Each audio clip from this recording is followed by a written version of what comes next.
Hey everybody, welcome to another episode of Coffee with the Critters. Yay! Woo! Your host, Laura Joseph, and today my co-host, volunteer Lindsay Douglas, the one that always puts the whiteboard joke of the week.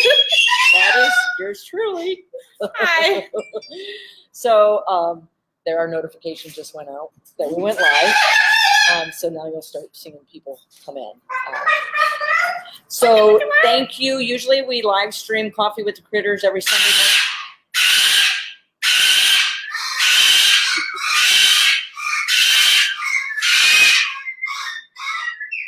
That's a new sound for Coffee with the Critters. Yeah, that is a new sound.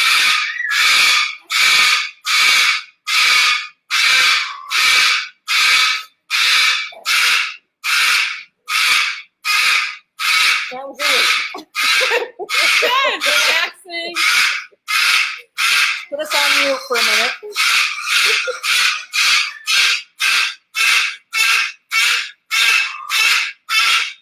We have Coco out up above us. Hey, everybody. That's Rico. The first one was Sunshine. We got Coco above us. And Rocky's just being the perfect cockatoo. Because no let them go. As always.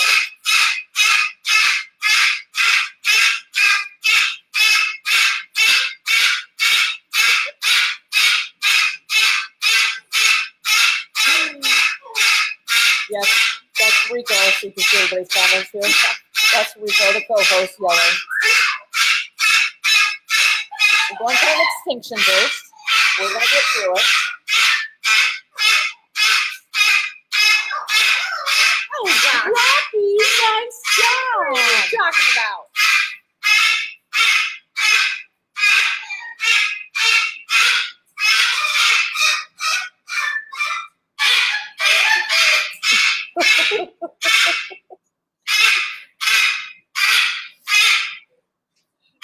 So,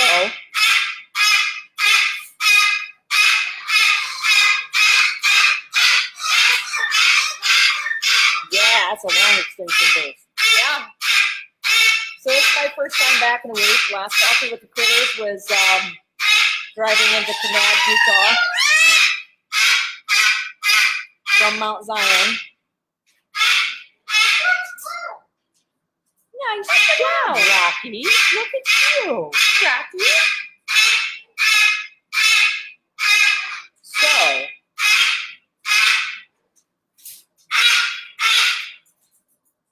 I'm listening to how he's flying. He seems aggravated. Peekaboo, Rocky. So when RIC code, whatever his name is, That one. MICKEY. Do you even know what that is? MICKEY? What? You're probably too young to even know. MICKEY. I know that. Okay. So, hey everybody. My name's, for those that may be new, my name is Squawk.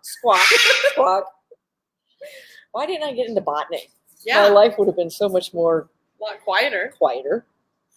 My name is Laura Joseph, owner of the Animal Behavior Center. We're an international educational center where we teach people across the world how to empower the lives of animals and the people that care for them through our live streaming services using positive reinforcement and applied behavior analysis. How was that for a run-on sentence? Practiced that for over 4 years. What you doing, Rico? Yeah, superstar. Yeah. Anyways, you can find out more about what we do here at the Animal Behavior Center by going to our website, theanimalbehaviorcenter.com, and you can always email me, and I answer all my personal emails at Laura. What is that noise? That's the pig. It's Milo the pig at Laura, Lara, at theanimalbehaviorcenter.com.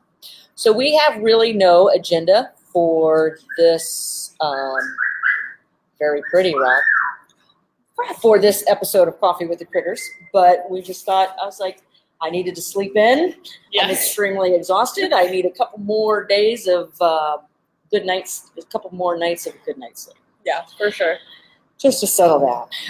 So we decided to have coffee with the critters and lunch with the critters. Nice job, Coco. Today at noon, so we got our co-host Coco was out with us. Whoa! Coco! So today is going to be very heavily bird related, but you can put any animal in the place of what we're talking about. We live stream, or our work here focuses on all animals, behavior, period, behavior amongst all animals, including us human animals. So, good. So, yeah, what do we want to talk about? Well, let me get through a couple of things here first. Just as we get started, don't forget to check out our Facebook page here. You can join our email newsletter list. And another thing you can do is take a look at our events page, and we'll have Coffee with the Critters lined up. I believe I already have next Saturdays up there. You don't want to miss Sunday. You don't want to miss next Sundays, because do you know what next Sunday's Coffee with the Critters is? I don't. Then you're not paying attention to our Facebook page. I'm sorry. Next Sunday's Coffee with the Critters is with the creative director of Stanley Steamer and the production company. If I would have had a multiple choice, I would have known. Okay, right. Do you know what the one is after that? No. Do you know what that one is after that? I don't know. But I know Deb Jones is coming up at the end of July. Wow! Rico! Yeah. Deb Jones is coming up at the end of July. And my good friend Jeannie Underwood's going to be here that last week. So maybe Jeannie will be on here too. Yeah, so next week is about Rocky's commercial. Well, thanks, Rock. We are in the firing zone. Go.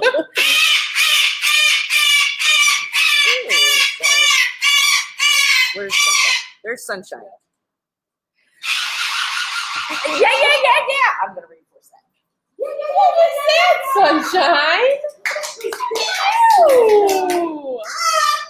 Hi, Rico.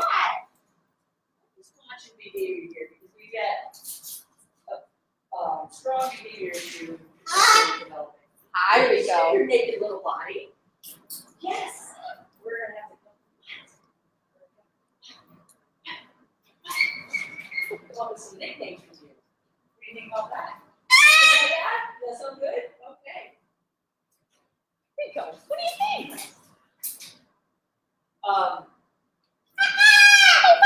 So, Rock,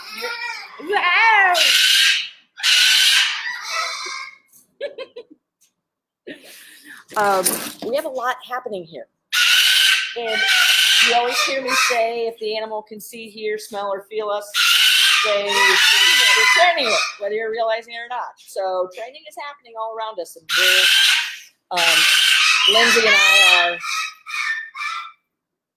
reinforcing the Hi. verbally. Cockatoo! Nice job, Rock. Hi, Rico. Hi, Rico. We're going to extinguish that. Go. So Sunshine is a new temporary resident. He's here for training. He just came here from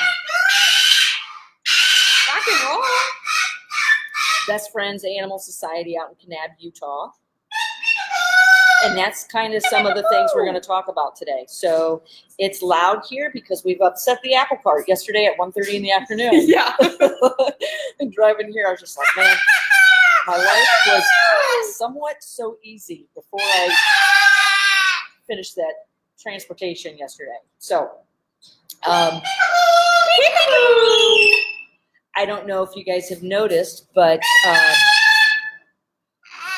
the Animal Behavior, not the Animal Behavior Center hasn't, but there's 4 of us that have started a nonprofit. It's for animals and their people in need, and it's not just birds. So don't tennis as birds, but it is called the Sam I Can Foundation.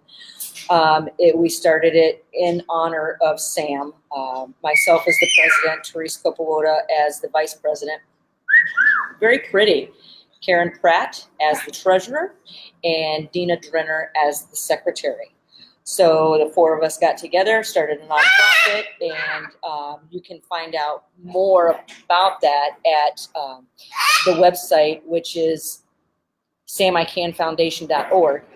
Something else you might want to really closely pay attention to is the Facebook page, because Sam I Can Foundation Facebook page is very active right now.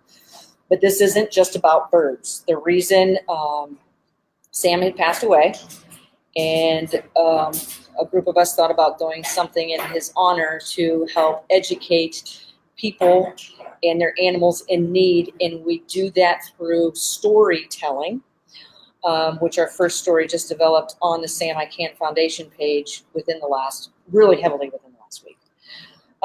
So what it's about, the Sam I Can Foundation is all about getting animals from point A to point B that are in need, and educating along the way, educating all the followers along the way. That's what the Sam I Can Foundation is all about. And it's a nonprofit started in Sam's name. And how that started is we were thinking Sam's death could have been preventable. And it made me very angry, very upset, thinking how do we educate and get out to the public, and educate at no charge. So what we decided to do is come up with Sam I Can Foundation, and we transported Sunshine, the cockatoo, who we're thinking is somewhere between 30 and 38, that has spent the past 18 years at the Best Friends Animal Society. So we reached out to them, and we started a fundraiser under the Sam I Can Foundation to transport Sunshine from Best Friends and dropped off here at the Animal Behavior Center, where myself and the volunteers are going to donate our training of Sunshine to Best Friends, and educate educate through that story of the transportation that happened last week. So he is now here.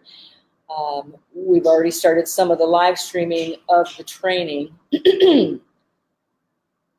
And Sam I Can Foundation and the Animal Behavior Center are two totally separate entities. So the Sam I Can Foundation kicked in through all the donors that you guys, many of you that are watching this, and donated to make that transport possible. So we thank you.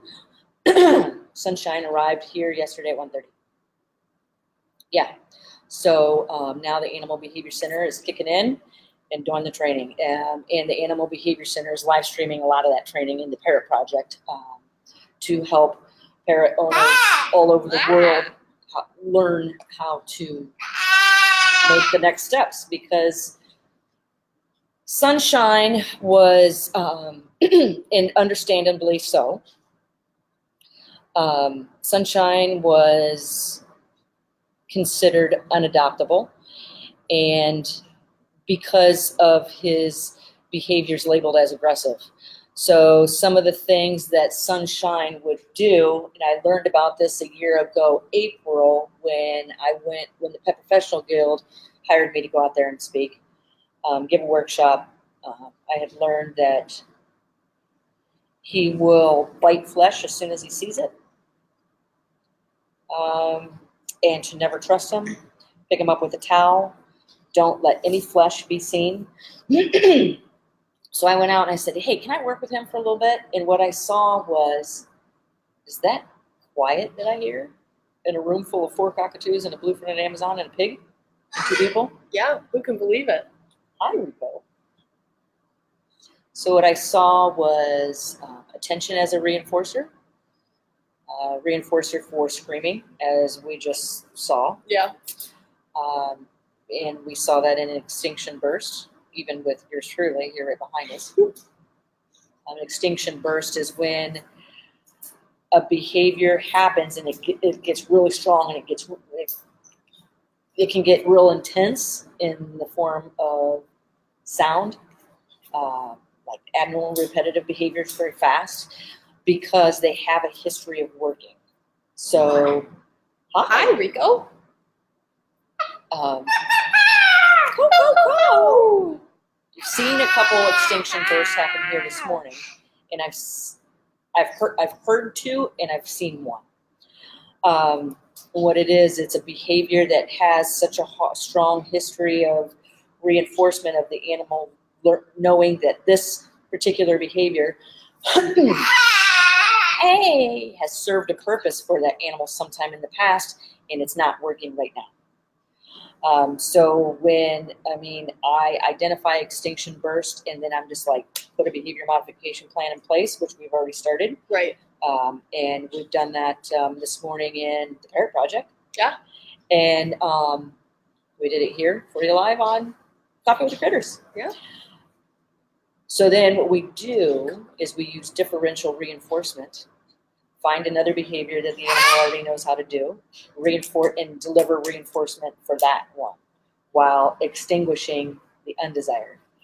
Undesired by us, not undesired by the animal, because it's being exhibited because it's served a purpose for the animal. So a lot of times we'll see all this preening happening, all four of them. Don't forget Suki. Oh, she's preening too. She is preening. All five of them. Go. Sunshine was just preening. Rocky's over here preening.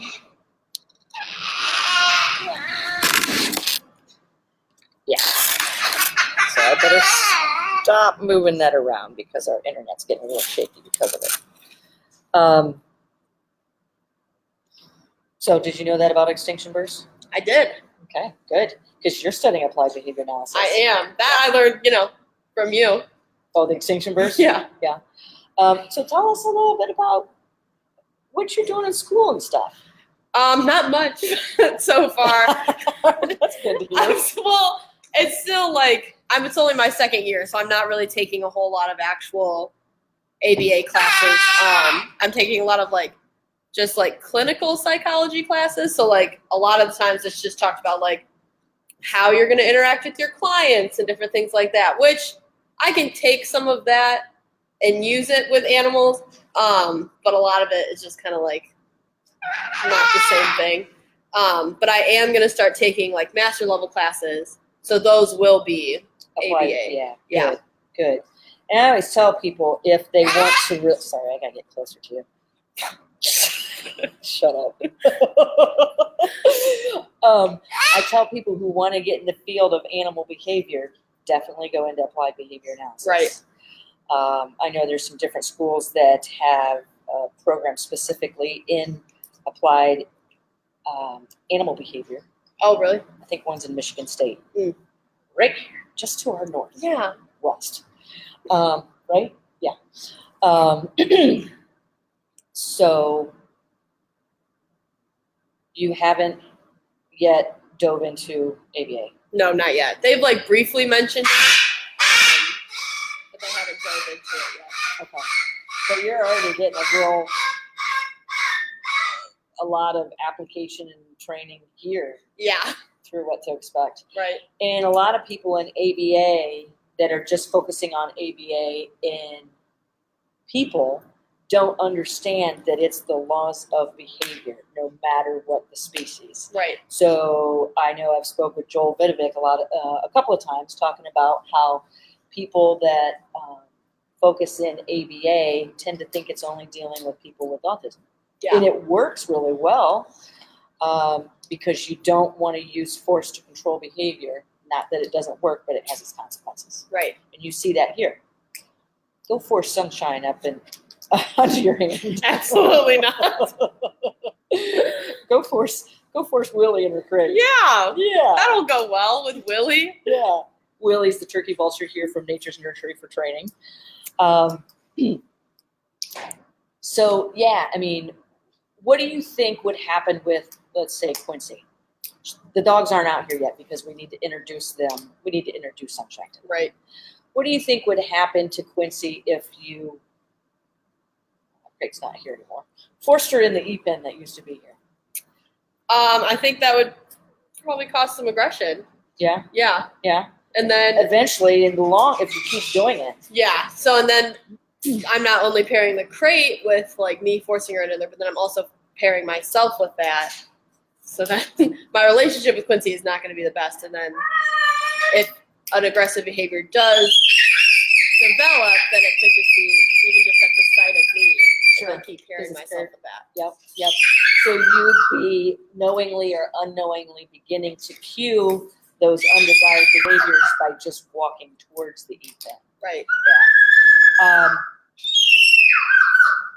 What do you think would happen if you forced Snow in? Or deaf and blind guy? Just be honest. I think Snow would be more like she would like crouch down and just be not sure what was going on, and then probably start her spinning just because she's confused with what was happening. Yeah. So Snow is our deaf and blind border collie. So if we forced her in her crate, the spinning, we know the sign of. It can be a sign of overstimulation. It can be a sign of boredom. It could be a sign of frustration. It could be a sign of lack of choices in the environment. Right. Yep. So I think of the three dogs we have here, Quincy, our Rottweiler, Levi, our deaf bulldog. Levi is a cupcake. Yeah. Snow's a cupcake. Yeah. She's a fast cupcake. She's a sweet baby angel. She's a smart cupcake. Levi'd just be like, yeah, 100%. He'd just be like, all right. What? But Levi would show, if you started forcing him in, what he would do is start to stay up there. Please stay up Nothing there. like having a cockapoo flop in your lap. So I'm just wondering. A lot of stuff's happening. Rico just took off. I'm watching Sunshine and how he reacts to flapping above, flying back and forth over here. And so far, he's perched on one foot, fluffed up, and just watching. He's just getting settled in. I'll start paying attention to your comments. I'm sorry. Hi. Hi. Yeah. Yeah. I bet you if you force Levi, our deaf bulldog, in the crate, he would go in. Yeah. And so would Snow, and so would Quincy. Right. All in the beginning. But they're all going to show different behaviors. There's something wacky. Keep her out. They would all show different signs. I think the dogs are definitely the most resilient animals we have here. Oh, yeah. If we forced any of them, we would least likely get harmful behaviors from them. Right. Milo is going to let you do it once. Yeah. As he lets you do most things. Yeah. That he does not like. Yeah. Milo has those huge tusks. He's the pig here for training. Yeah. He has those huge tusks, and we just don't teach him how to use them. Hey, Karen. Hi, Karen. So yeah, make comments. Sorry, there were several comments being made.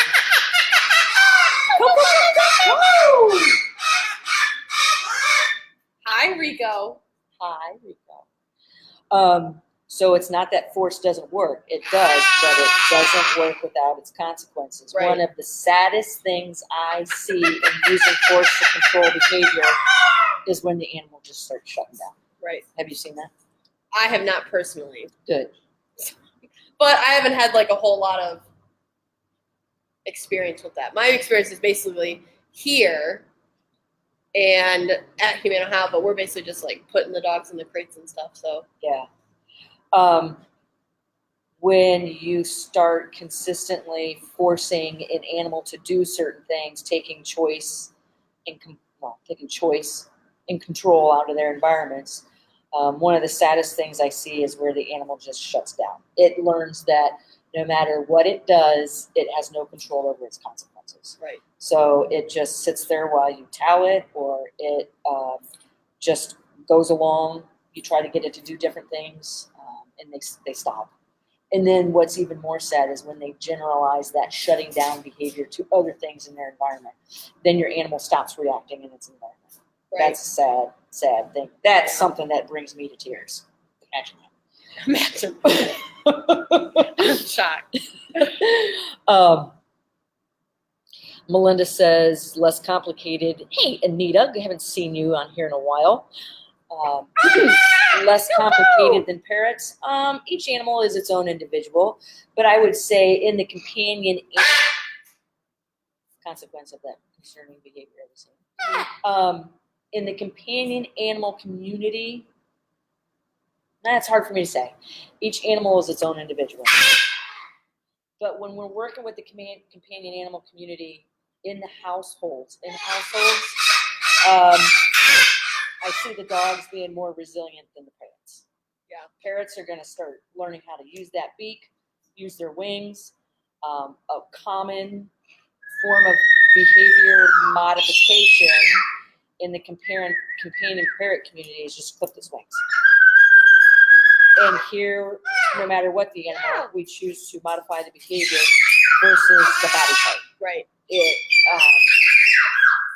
was put to me years ago very harshly, but that's what hit home with me. They're like, why would you clip the bird's wings to prevent it moving from point A to point B? It's like breaking a dog's legs to teach it not to go into the living room. That's how it was told to me. And I was like, whoa, that's pretty intense, but you're right. Puts it in perspective. Yeah, because I often say, too, no matter what the animal, you take away one natural behavior, you take away one behavior, you better replace it with another. And if you don't, the animal's going to replace it anyways, and it's probably not going to be desirable. Yeah. You take that choice away from any animal. Rocky, that's not funny. To get to you or away from you. Oh my goodness. You're likely to see an increase in other undesired behaviors, such as the growl, the lunge. You go to walk towards Quincy to force him in that crate, you're going to start seeing a lip going up. Right? If you don't pay, that's your warning. That's your communication. You don't pay attention to that lip going up, you're probably going to get the growl, and then you're probably going to get a bite. And those are all behaviors that we're training. Yeah. So, yeah, Beth says learned helplessness. Yep. We see that a lot in shelter. I see that a lot in shelter dogs. I see that a lot in sheltered animals. I see that a lot. What else was I going to say? I see it a lot in exotics because exotics are usually kept in enclosures, and a lot of times enclosures don't have enough opportunity for the animal to feel like they have a sense of control. Right. And studies also show that enclosures lack problem-solving skills. So do a lot of dog and pig homes, companion animal homes lack a lot of skills. There's a lot of force used in the pig community. Yeah. Isn't there that, like, the move the pig movement? Yeah, I see so many things wrong with that. Yeah. Where you walk up and whenever the pig is laying down, and Anita, I know you're on here, feel free to jump in if you feel like it. Or Beth too. Who in here has piggies? Oh, is it hard to hear me? Gosh, quit leaning away. Okay, I can get up closer. Put my big fat head up here. Beth says show horses too. Low headset and slow jog are a fad, not natural. Yeah. In the pig community, there's something called Move the Pig, where, I mean, imagine using this on Move the Dog, Move the Parrot, Move the Horse, Move the Gorilla. Go move the gorilla. No. Where the pig is just laying there doing whatever, and every once in a while you just go over, put your foot under it, move it, force it to get up and move to show it that you're the boss. Move your vulture. Oh, sorry. I gotta get close to you again. Let's use move the vulture. You're gonna try that. You'll be able to do that one time.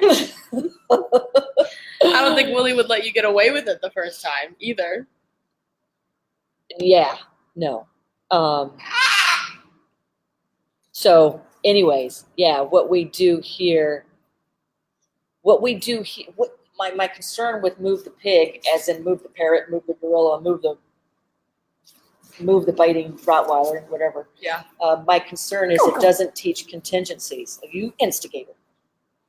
It doesn't teach contingencies, and a lot of people come to me for move the pig because now they have aggression, right? Or behaviors labeled as aggressive, such as charging, head swiping, lunging, biting.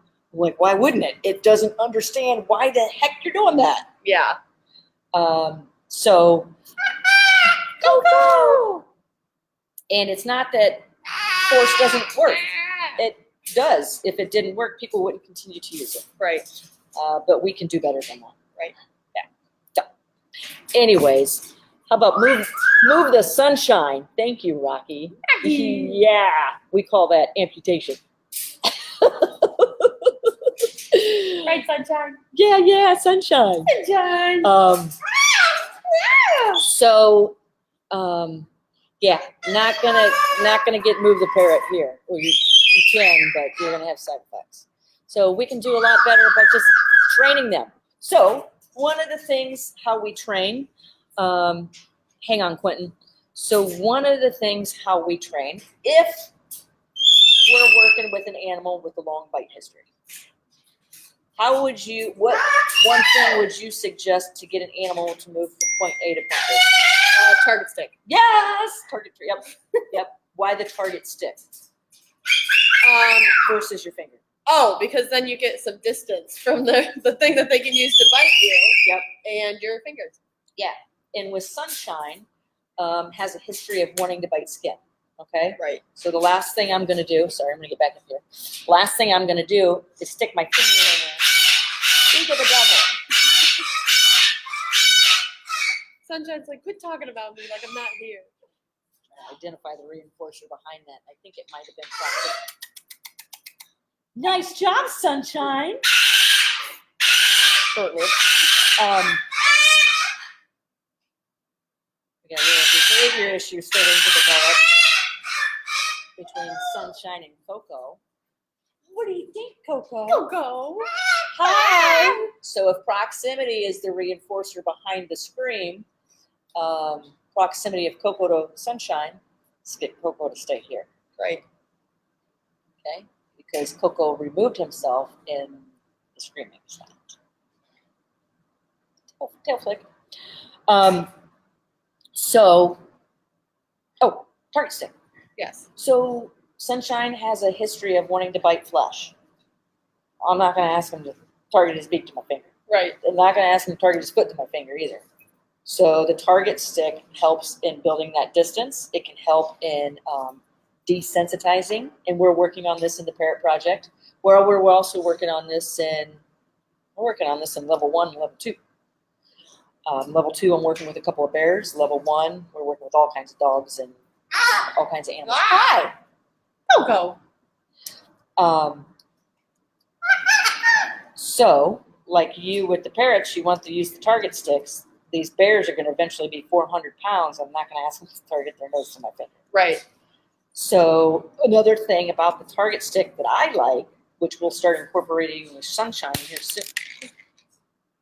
Coco's going to start throwing stuff at it.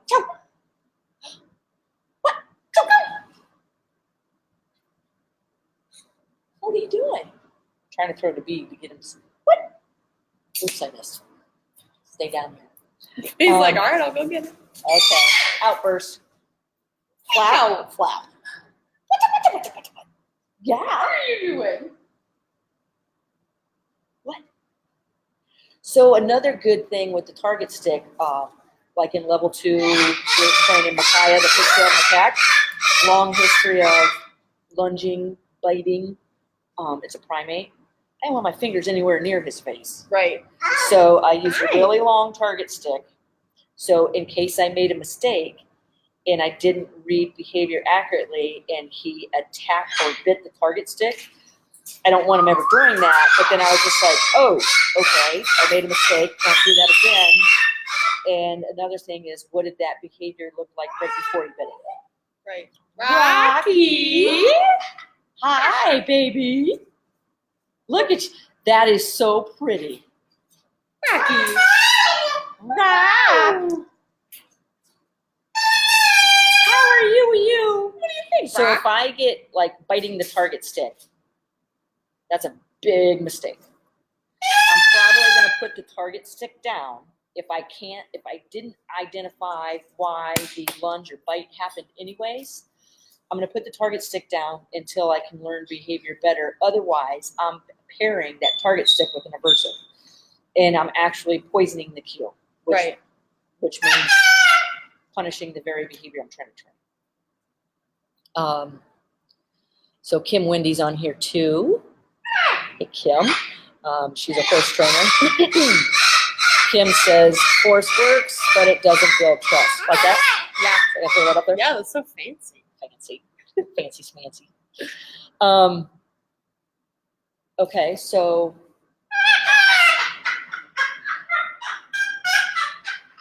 Is that funny, Rock? Is that funny? So I plan on, like, Coco. Sunshine reminds me of Coco. Remember when Coco first came here? Yeah. Couldn't touch him. Rocky, What is what that, is Rock? that?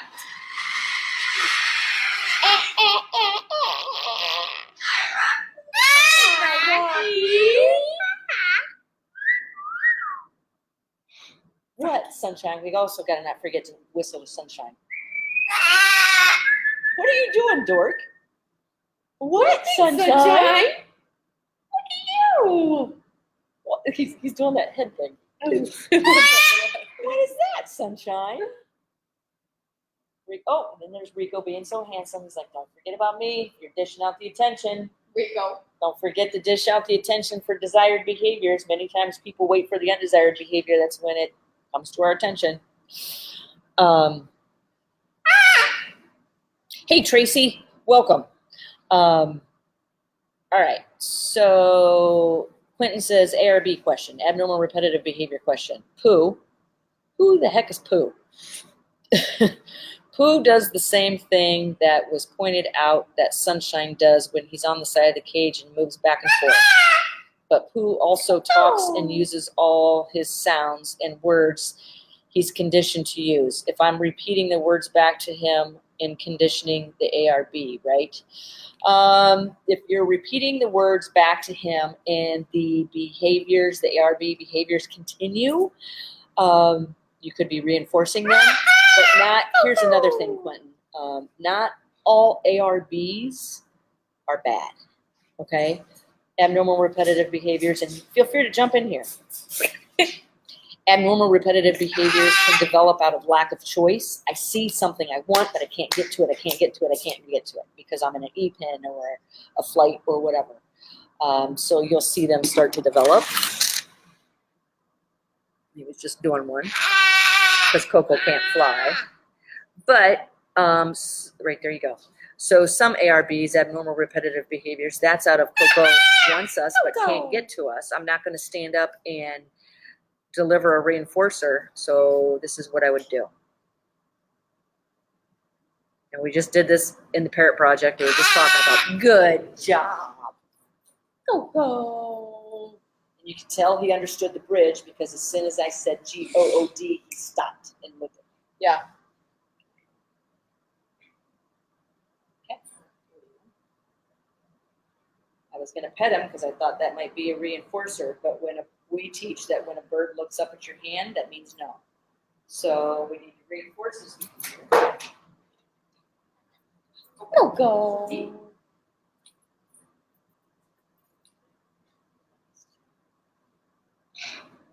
What do you think? Sunshine. Gotta get Sunshine on some pine nuts. So in order to change an abnormal repetitive behavior, it's all about timing. What other behavior do you want them to do? And it doesn't have to just be one, it can be numerous. Do you still remember this? Remember that trick?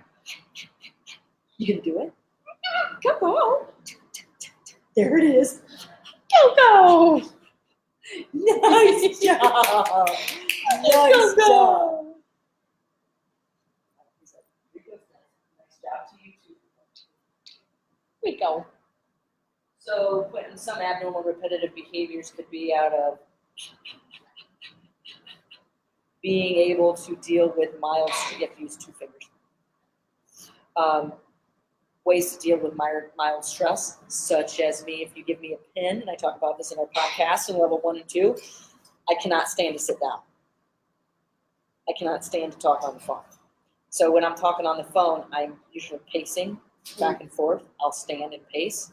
It's just a way for me to deal with being confined. If I'm sitting in class, I sit there and go like this until somebody throws something at the back of my head. Poo is a sulfur cockatoo. Huh? Poo, Oh, okay. sulfur cockatoo. I forgot you do have a cockatoo. Ding dong. Go.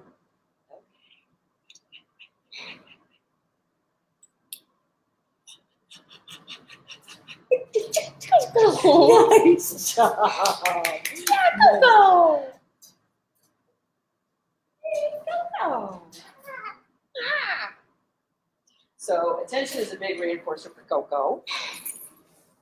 Look at you, Sunshine. Maybe when we get done here, Lindsay, after coffee with the critters, we do some training with Sunshine. Yeah. Yeah, so we were just doing this in the parrot project before.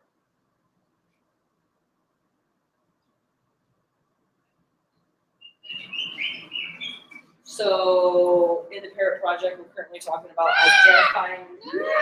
Take that out of the screen.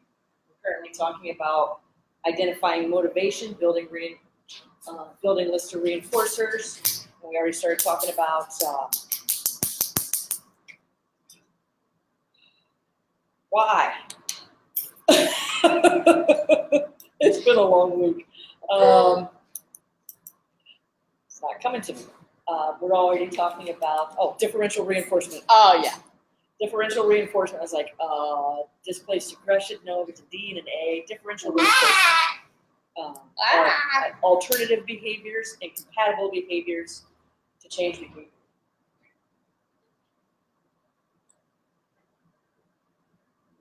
That may look like something simple, but that is something we had to change because Coco is a big resource guard. So is little Mr. Powder Puff. Powder puff. Yeah. Chicken butt. So, yeah. Go. And some sauce. What do you think? The reason Sunshine? the Animal Behavior Center offered our services free of charge to best friends to train Sunshine is because Sunshine, we just found out last week, is somewhere probably between the age of 30 and 38. What did you originally think it was? I didn't know how old he was. Oh, He just didn't look that old. yeah. I thought he was more like 17. But then when we got there, we were digging through the files and found out he was surrendered to Hi, best Rico. friend 18 years ago. So my concern with that was, oh dear, now we have 18 years of a history of reinforcement we need to counter condition. Usually the longer the undesired behavior, the longer the undesired behavior happens, the longer it takes you to change it, but not near as long to change it as it did to develop in the first place. So we may be dealing with histories of reinforcement for 18 years unknowingly reinforcing, but I can see changes in behavior within. It depends. It depends on a lot of things. But through the live streams we did in the Sam I Can Foundation as part of the the transport and the fundraising, Rico? was we saw a major difference in Sunshine's behavior from the day that I picked him up Hi, Rico. at Best Friends on Tuesday morning until the time we got here yesterday. And we did that through our live streams, through the Same I Can Foundation showed that in the live streams, in the journey of telling the story to educate people, help educate people about to the public about animal behavior, how we can do better. So Best Friends is in Kanab, Utah. Hi, Rico. I've been out there 3 times now, worked with their staff. They're very eager to learn, implement the training, and change behavior and get these animals adopted out. So let's see. I was just going to share with you some of the Same I Can Foundation. Here's some of the photos. You can go to the Facebook page. All the live streams are there. We'll post up. The Same I Can Foundation will post updates. But here was the second night with him in a hotel room, and I was just like, I'm getting this bird out. And what I had was space. When I'm working with behaviors labeled as aggressive, one of the first thing I'll do, I always make sure the animal has space. Space to move away from me, space for me to move away.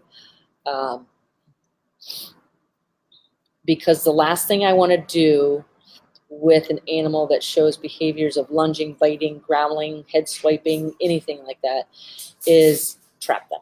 Right. Make them feel trapped, limited on choices. So I put this crate together the night before I picked him up. I had all the perches and everything shoved in my suitcase in the crate, with the perch designed, intended for him to get up off the ground. I put it on a table, and I just stayed over here on the desk.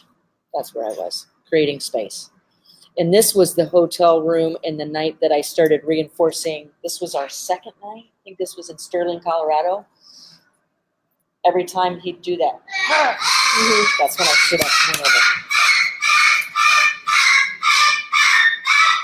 Yeah, so, and then here's a couple other photos. Oh, then I identified, this was, I think, the third night. This is when we stayed in Cedar Lake, Iowa, right outside of Omaha,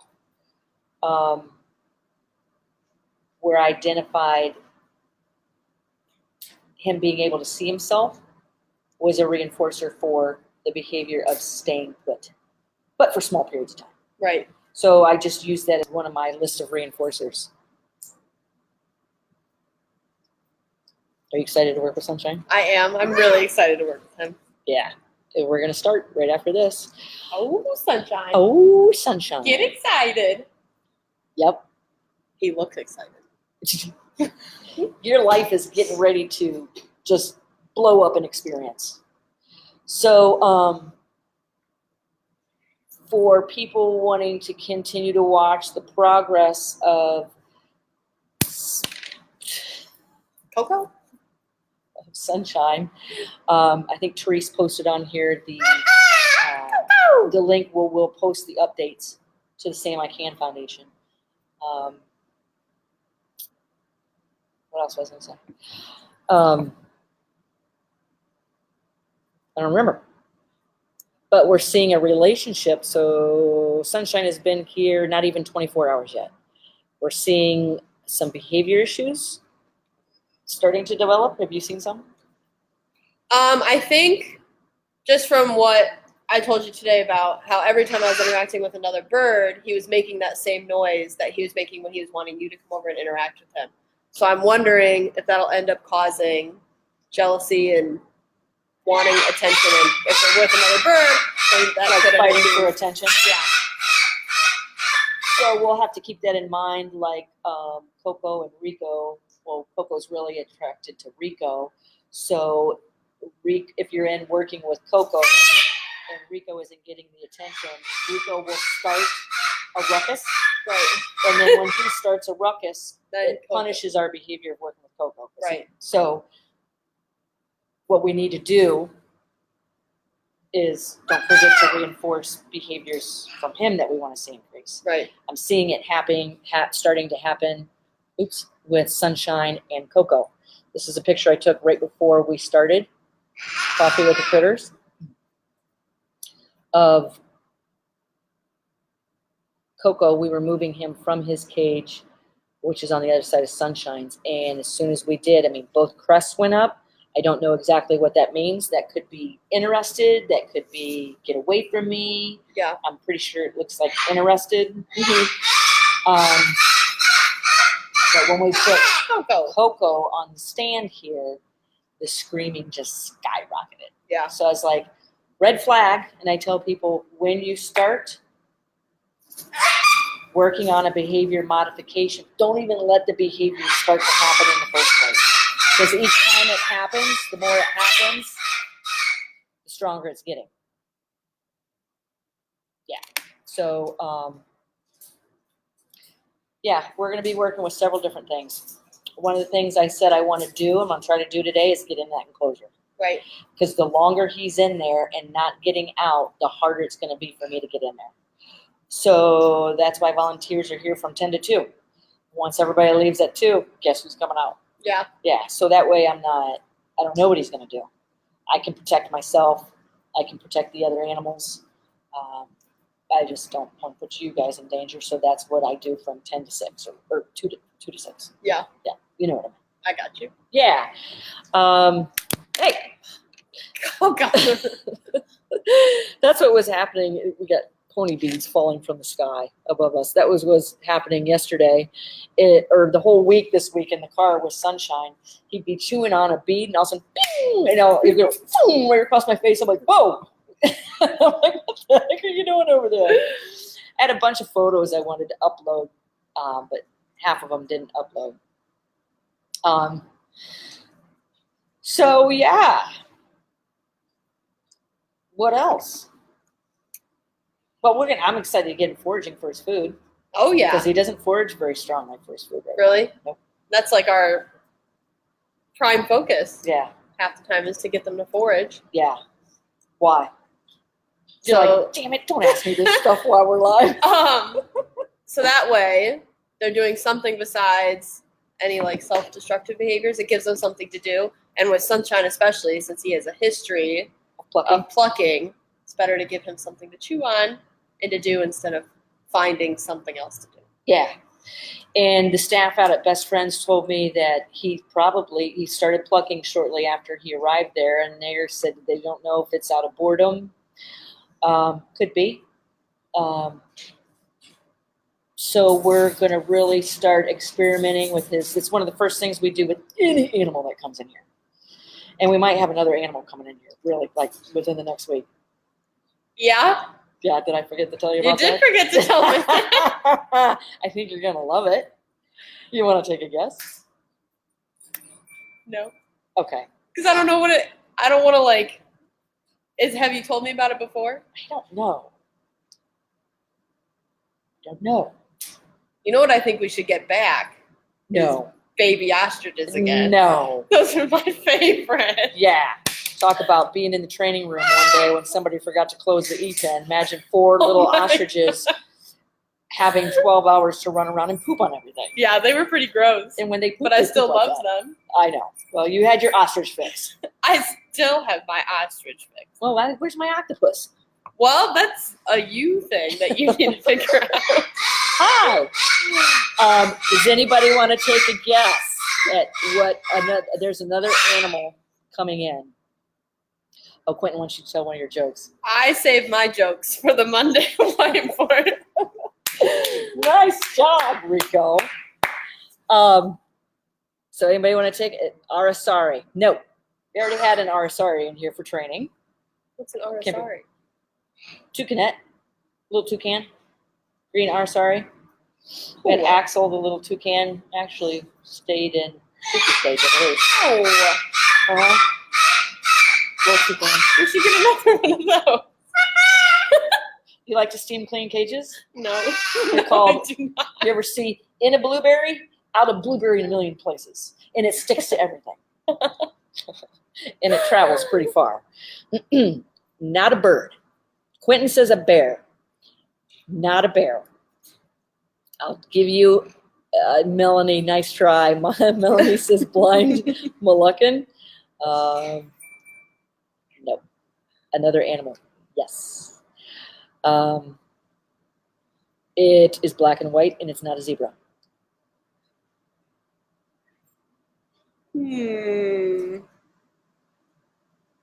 Skunk.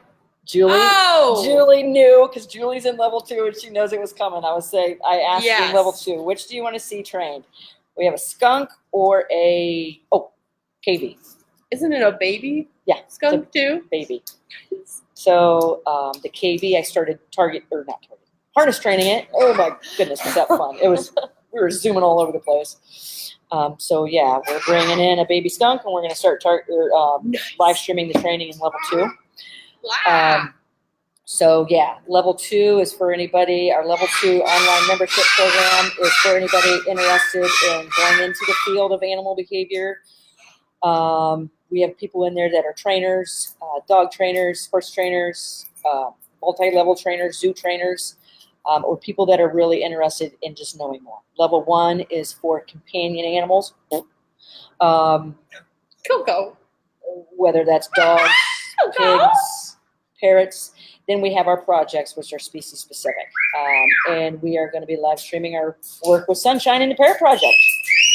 That was a long time coming. Kind of. Very nice. So, to let you know, Sunshine is available. While he is here, he is up for adoption. We have one person already interested in him. The application process needs to go through Best Friends. We are just training. The Animal Behavior Center is volunteering their training services to Best Friends to help get Sunshine a home. And we've already talked about other animals. So yeah, we're located in Northwest Ohio, Teresa, but our live streaming services are all over the world. So we have people all over the world in our project and our membership. And you can find out more about them on our website at theanimalbehaviorcenter.com. You can email me to find out more about the Same I Can Foundation, our nonprofit to transport and tell stories to help empower animals in need and their people. You can look at the sameicanfoundation.org. And then also, if you want to contact Best Friends about some of their animals up for adoption, you can always go to their website, Best Friends. I believe it's bestfriends.org. For sure. Just Google Best Friends. You'll find it. They're pretty big. Yeah. So yeah, you are. Take a little rock. I don't know, Heather. Why did naked chicken cross the? Okay, Heather must be up to something in here. She was Heather's telling a got joke. Here's a joke. Why did the naked chicken cross the country? I saw you post that this morning somewhere too. Did you tell why? I want everyone to come up with the different punchlines. All right, let's give ours. Why did the naked chicken cross the country, Lindsay? Is it like a play on Sunshine's a naked chicken and he crossed the country? Why did the naked chicken cross the country? To get to the other side?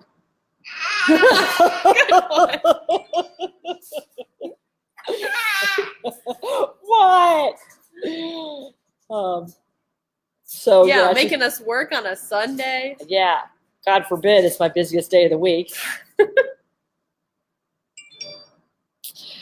So while everybody's guessing, I will finish by saying, if you want to find out more about our services, our online learning level 1 for companion animals, level 2 for people wanting to get in the field. Let's see, get this out of here. And we have our individual projects, species specific. We have the pig project, the parrot project, where we'll be live streaming our work with Sunshine. the Deaf Dog Project, and the Snow Project. Level 2, which I had a picture of bears, but I got lost, is all about working with all different animals. We also have our referral program. So every 5 people that sign up for one of our projects or memberships, we give that individual or organization free online consultations. Don't forget, this October, Dr. Jeb Jones and I will be having our second all-species animal training and behavior workshop, and that's that. So Heather says, yes, it's about sunshine. So the punchline to the joke was to have a better life. Nice. Nice. So here at the Animal Behavior Center, we teach people that when you know better, you do better. Yes. You're very welcome. Thank you, everybody. And Lindsay, thanks for being on Coffee with the Critters with me today. You're so welcome. We should do that again. Yeah. We should have other volunteers on here too. Yeah. For sure. All right, everybody. Thank you for everything. And we'll see you next Sunday for Rocky's commercial. Woo! Woohoo! See you guys.